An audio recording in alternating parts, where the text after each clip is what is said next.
안녕하십니까, 왕윤종입니다. 미국이 중국에 대해서 이제 환율 전쟁의 방아쇠를 드디어 당겼습니다. 지금 경기대학교의 오대원 교수님을 모시고 이 문제를 집중적으로 분석해 보겠습니다. 안녕하세요. 반갑습니다. 예. 저는 경기대학교 대학원의 글로벌 비즈니스학과 교수로 있는 오대원입니다. 미국이 그 중국을 환율 조작국으로 지정을 했는데 이 문제를 어떻게 해석해야 될까요?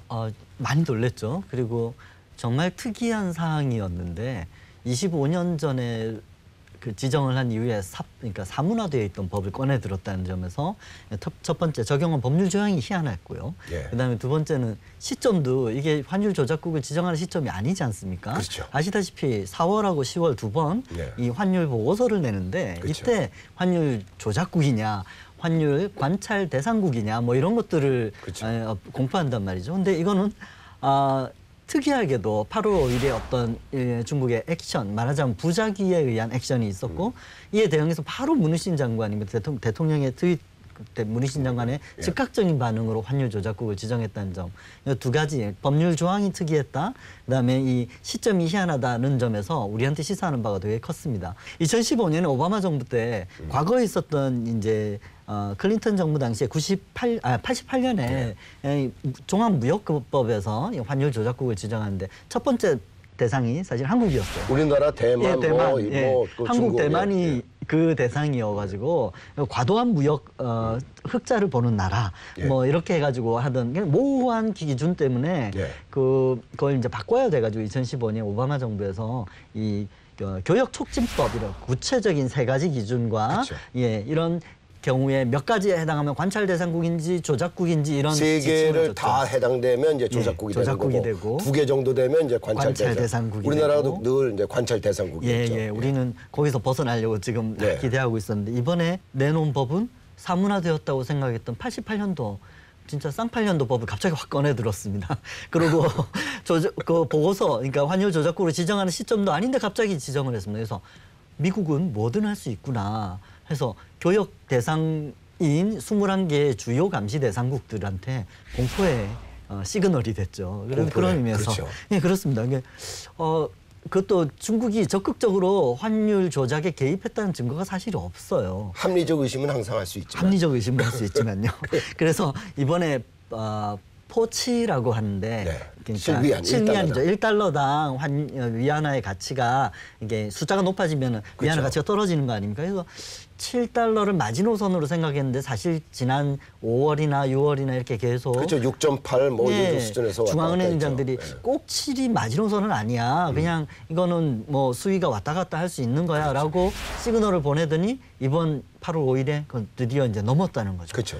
위안화 환율 제도를 보면 중국이 지금 현재 매일매일 이제 고시 환율을 발표하고요. 그러면 그걸 그 고시 환율에서 플러스 마이너스 2% 수준에서 이제 변동을 하게 되는 거죠. 우리 같은 경우는 이제 뭐 자유 변동이니까 그런 뭐 밴드, 소위 플러스 마이너스 2% 또는 플러스 마이너스 3% 이런 밴드가 없는데 중국은 요 밴드 내에서 이제 변동을 하게 되는데 결국 환율 제도는 각국이 사실상 뭐 자유롭게 뭐 내 환율 제도 우리나라의 상황에 맞춰서 이런 제도를 운영하도록 IMF도 그렇게 인정을 하고 있는 건데 중국의 환율 제도 어떻게 보시는지요? 예, 공식적으로 IMF에서 얘기하는 것처럼 각국은 자국의 환율, 화폐 교환 비율을 설정할 수 있는 권한이 있죠. 주권국이면 당연히. 네. 그러나 실제로는 전 세계의 금융 시스템을 2차 대전 이후에 설정한 미국의 앵커 커런시, 기축 통화의 기준에 맞춰 가지고 중요한 교역 대상국, 즉 지금 미국이 내놓은 기준은 교역액 수출입 합쳐서 400억 달러 이상 되는 나라 21개는 그 환율을 미국이 다 검증하겠다 해서 환율 조작이나 환율을 뭔가 좀 수상하게 자국 경쟁력 확보를 위해서, 왜냐하면 자국 환율이 높으면, 그러니까 화폐 가치가 낮으면 자국 물건 전체가 다 가격 경쟁력이 생기는 거니까. 가격 경쟁이 생기죠. 예, 그래서 서로 경쟁적으로 평가절하하게 되면 이게 더티 플로팅 혹은 임금 궁핍화 정책, 백원 네이버후드 정책이라고 해서 전 세계 금융 시스템 혹 화폐 시스템을 깨트리는 게 되니까 그 근간을 마련한 미국으로서는 이걸 관리하는 제도를 운영하고 있습니다. 결국 달러 중심 체제에서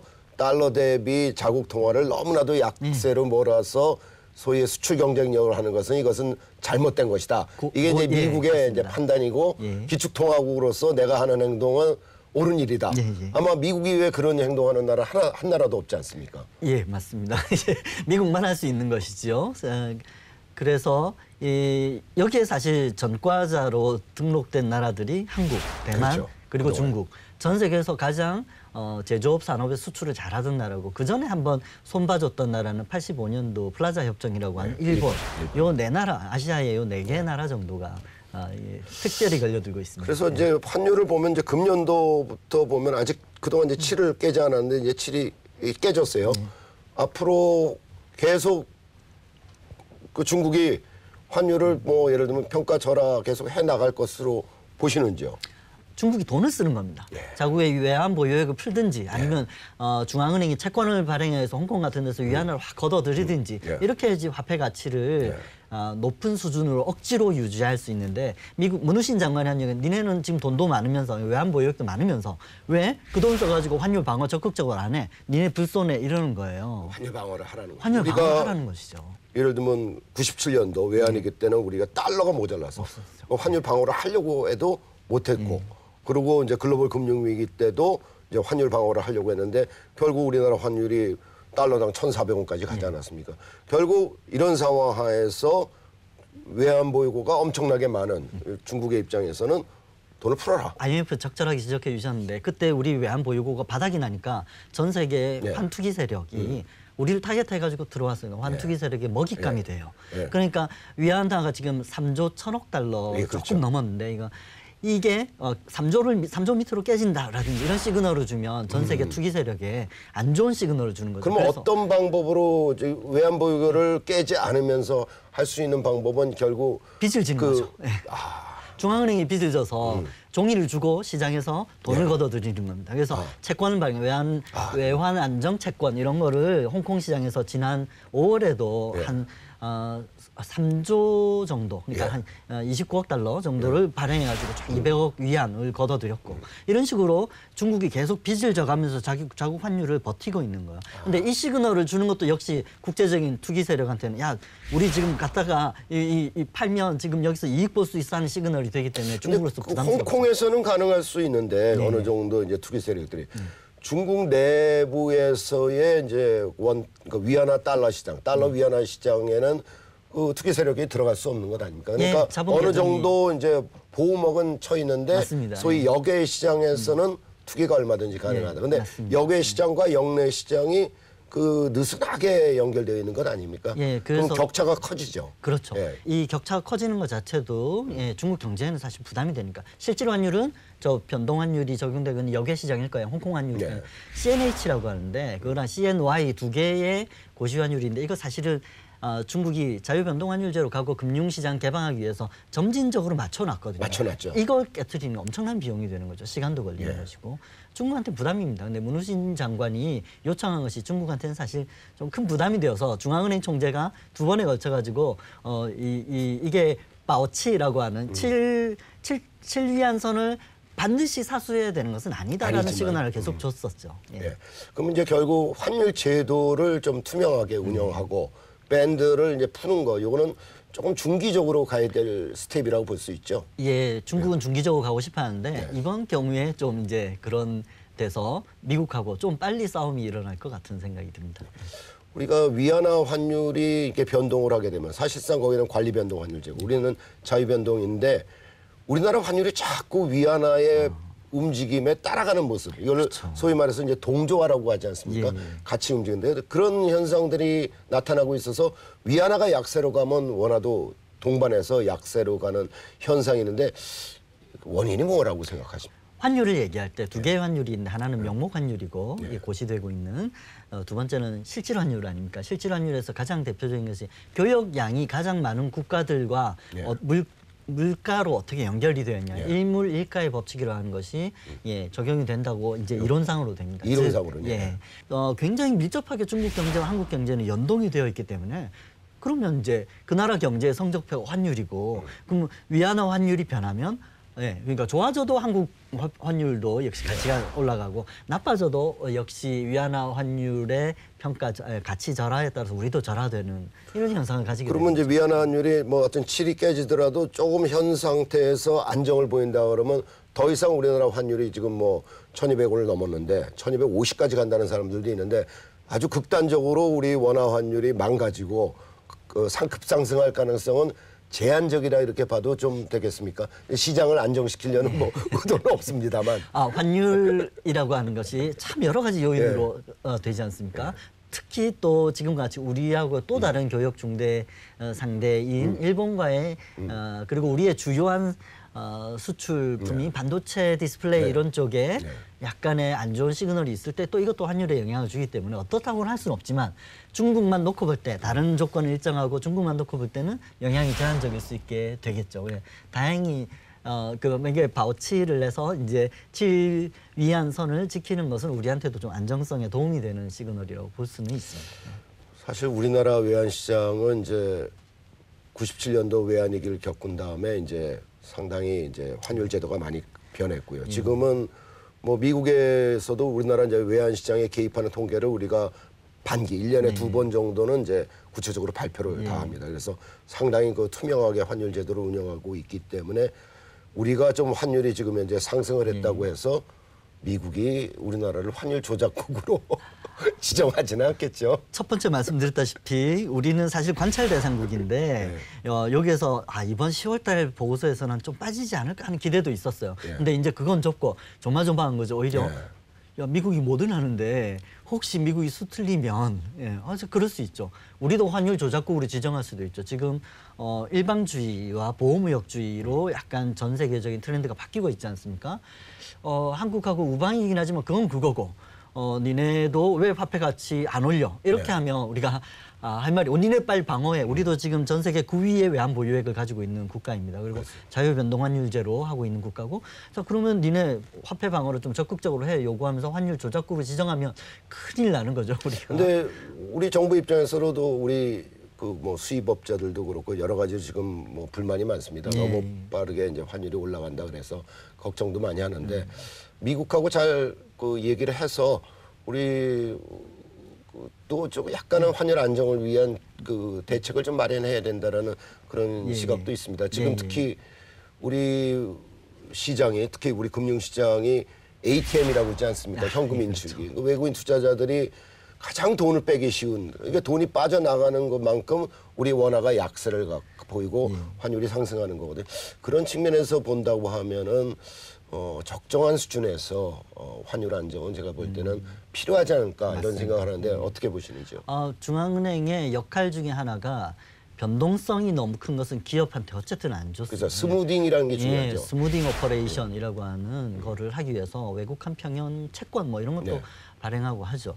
근데 월스트리트 저널에서 얘기한 게 한국은 참 특이하다. 두 가지 성격을 다 가지고 있다고 얘기했었어요. 한국은 중국하고 경제적으로 굉장히 연동이 돼 있는 위안화 블록이다. 근데 또 이 기업의 입장에서는 수출 대금을 다 이게 거의 달러로 하기 때문에 기업 채권의 80%가 다 달러고 GDP 대비 한 16%에서 금융기관은 또 한 19%까지 달러 채권을 가지고 그러니까 달러로 해서 채무를 가지고 있다. 그래서 여긴 또 달러 블록이기도 하다. 두 가지 성격을 다 가지고 있기 때문에 영향을 받는다고 했어요.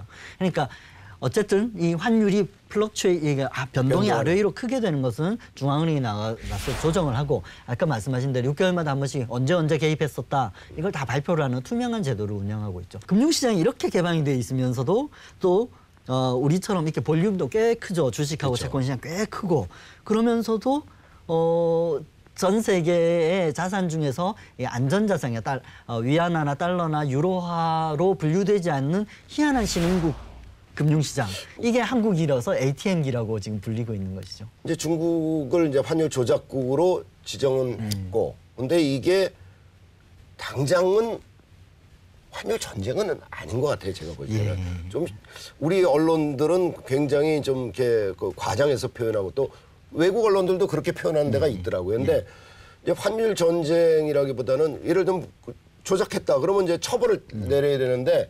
지금 미국도 당장 처벌할 수 있는 방법은 종합무역법에 따르면 이제 상계 관세를 때리는 건데 제가 볼 때는 상계 관세를 때리는 수준까지 가기는 굉장히 무리수일 것 같은데 지금 좀 지켜봐야 되는 건 아닙니까? 예, 그렇습니다. 그래서 이런 지적들을 할 때 야 이거 협박하는 카드 이상의 무슨 의미가 있냐. 오히려 누구를 협박하고 싶으냐 하면 오늘 트럼프 대통령이 또 얘기를 했었는데 자국의 연방준비은행이 금리 내리라고 압박하는 그런 카드로 지금 야 다들 이렇게 우리하고 이런 화폐 전쟁을 벌이고 있는데 왜 우리 편인 그렇죠. 페드는 내 편을 안 들어주냐, 금리 안 낮춰주냐, 좀 과감하게 낮춰라 이런 거를 직접적으로 압박하고 트윗에도 딱 그 말이 나와있어. 보고 있냐 페드 하고 이렇게 7월 31일 날 미 연준이 금리를 인하하는 그 결정을 해갖고 25bp를 낮췄죠. 그때 보면 10명 중에 8명이 이제 금리 인하를 찬성했고 2명이 반대했는데 어쨌든 인하 결정을 했고 이제 9월 달로 이제 잡혀 있는데 그때도 제가 보기에는 금리 인하를 할 가능성이 굉장히 높다고 보는데 어떻게 보세요? 그 금리 인하 가능성에 대해서 기존에 한 60% 70% 정도가 그럴 것 같다라고 생각합니다. 지금 그것이 90% 이상으로 올라갔어요. 요 이번 환율 조작국 지정 이후에 트럼프 대통령이 압박이 들어오고 하면서 그래서 25bp 이렇게 베이비 스텝이라고 해서 25bp씩 그렇죠. 이렇게 조금 야금야금 낮추는데 한 번에 50bp를 낮출 수도 있다. 이런 예상까지 한 50% 정도로 올라갔어요. 시장의 반응은 어떨까요? 그 정도. 지금 사실 근데 펀더멘탈로 보면 한 달 전에만 나온 보고서만 해도 그렇게까지 낮출 이유가 없다. 제가 볼 땐 낮출 이유가 왜 물가가 굉장히 지금 현재 뭐 이렇게 정치적인 입장에서 자꾸 낮추려고 하는 압박이 있다는 것이죠. 실업률도 지금 이제 굉장히 실업률도 굉장히 괜찮고. 근데 압박이 실제로 존재한다는 반증이 염준 의장을 했던 전 의장 4명이서 같이 성명을 발표했는데 정치에서 자꾸만 이렇게 압박하고 쪼고 하지 마라. 그렇죠. 경제 펀더멘탈은 괜찮은데 자꾸 금리를 낮추라고 하는 건 결과적으로는 안 좋은 결과로만 나타났다는 것이 역사의 교훈이야 라고 성명을 발표했을 정도거든요. 보통 그런 분들 얘기 잘 안 하지 않습니까? 이게 심각한 상황이에요. 결국 이제 시장에 과도한 유동성이 넘치게 되면 결국은 뭐 금리가 싸지는 것이 기업들도 좋고 그렇지만 결국은 버블이 생길 수 있다는 거거든요. 버블이 발생하죠. 버블이 발생할 수 있다는 거고 또 달러를 인위적으로 약세 통화로 만들겠다는 것이 과연 얼마나 효과적일까. 거기에 대해서도 제 나름대로 볼 때 좀 안 좋은 그 정책 중에 하나가 아닌가. 그래서 염려가 되는데요. 우리 금융시장, 우리 한국의 금융시장이 좀 유난히도 좀 이렇게 출렁출렁되고 반응이 빠른 것 같은데요. 앞으로 어떻게 펀더멘탈을 어떻게 보십니까? 우리 금융시장. 한국 금융시장에 대해서 사실 되게 낙관적으로 우리는 펀더멘탈이 괜찮으니까 걱정하지 마라고 그 관료들이 얘기를 하는데 그러니까 외화 부채도 굉장히 단기 외채도 적고 단기 외채 적고 외환 보유액도 사상 최대 수준으로 축적을 해놨고 뭐 그런 얘기는 하지만 지금 현재 상황이 사실 안전자산 쪽으로 다 자금이 이동하고 전 세계적으로 서로 경쟁적으로 금리를 인하시키고 하는 이런 와중에 전체 금융의 레짐이 바뀌고 있는 상황이기 때문에 이럴 때는 보수적으로 운영을 하고 혹시 어떤 상황이 있을지 모른다라고 한 대응하는 것이 꼭 필요한 시기라고 생각이 됩니다. 결국 관세 전쟁, 그다음에 뭐 화웨이 같은 기술 전쟁, 그러다가 이제 드디어 환율을 건드렸어요. 환율 전쟁까지는 아니라도 어쨌든 환율을 건드리기 시작을 했는데 미중 이 여러 가지 그 전쟁, 경제 전쟁이라고 이제 한마디로 할 수 있을 텐데 이게 장기전으로 갈 것 같거든요. 중국은 사실 이번 무역 분쟁이 일어날 때 우리 이거 10년 분다. 시간은 우리 편이다. 우리는 힘은 없어서 이 싸움의 무기는 미국 쪽에 더 많이 있지만 우리는 손해도 감수할 수 있고 버틸 수 있다. 뭐 이렇게 지구전으로 가겠다. 그러면서 신대장정이라고 하는 표현을 썼어요.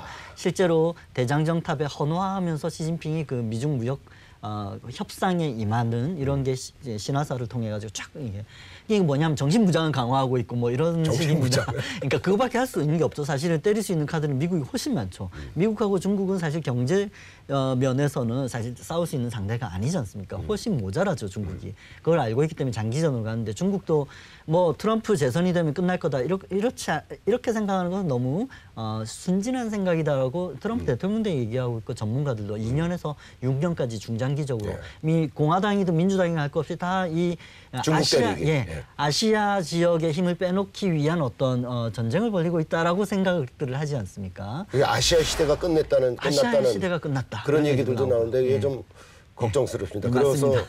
예를 들면 뭐 지금 한일 간에도 그동안 여러 가지 그것도 마찰이 있고 그 중에 하나의 현상이라고 그래서 보죠. 결국 아시아의 시장이 결국 뭐 굴기까지는 아니래도 안정화되고 발전해야 되려면 좀 더 어떻게 보면 여기가 평화가 좀 정착이 될 텐데 상당히 걱정스럽습니다. 한중일 간의 공조가 이 어려운 시기에 또 더 절실하게 필요한 것 같습니다. 올해 한중일 정상회담을 한다고 그랬는데 이게 꼭 성사되었으면 좋겠습니다. 꼭 성사됐으면 좋겠습니다. 오늘 여기까지 하겠습니다. 감사합니다. 감사합니다.